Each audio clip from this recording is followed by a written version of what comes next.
Detective Evelyn Monroe had always thrived in the world of puzzles and secrets, but nothing had prepared her for the mystery of the silent shadows. It began with a late-night phone call. The voice on the other end was shaky, barely audible, and spoke only a single phrase before the line went dead.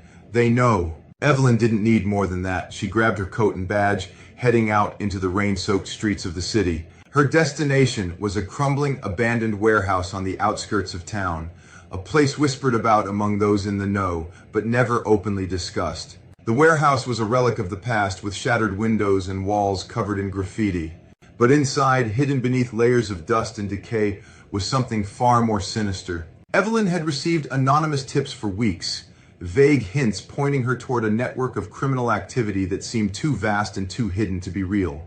They called themselves the Silent Shadows, a group that operated in the dark, leaving no trace of their existence. As she approached the warehouse, she noticed something unusual. The door was slightly ajar, swaying in the wind. She drew her gun and cautiously stepped inside. The interior was pitch black, but she could feel the weight of the building's history pressing down on her. Every creak of the floorboards, every rustle in the shadows set her nerves on edge. Evelyn's flashlight cut through the darkness, revealing a scene that sent a chill down her spine. The center of the room was dominated by a large, circular table, covered in maps, documents, and strange symbols she couldn't decipher. Surrounding the table were high-backed chairs, each one occupied by a figure dressed in black, their faces hidden behind masks. But the figures were not moving. She moved closer, her heart pounding. The smell of decay hit her as she realized these people were dead, long gone, their bodies arranged in a grim tableau. And yet, something was off. There were no signs of struggle, no blood, no clear cause of death. It was as if they had simply stopped.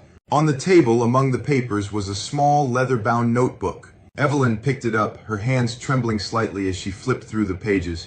The writing was cryptic, filled with codes and symbols she couldn't immediately understand. But there was one phrase repeated over and over: "The truth is in the silence." Suddenly she heard a faint sound behind her, a whisper, or perhaps just the wind. She spun around, but there was nothing there, only the cold emptiness of the warehouse. Her mind raced.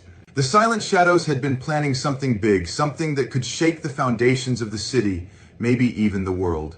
But now they were all dead, their secrets buried with them. Who had done this, and why? As Evelyn left the warehouse, the notebook tucked safely inside her coat, she knew this was just the beginning. The Silent Shadows might be gone, but the truth they guarded was still out there, waiting to be uncovered, and she was determined to find it no matter the cost. For in the silence of the shadows, the darkest secrets were often hidden. Subscribe for more!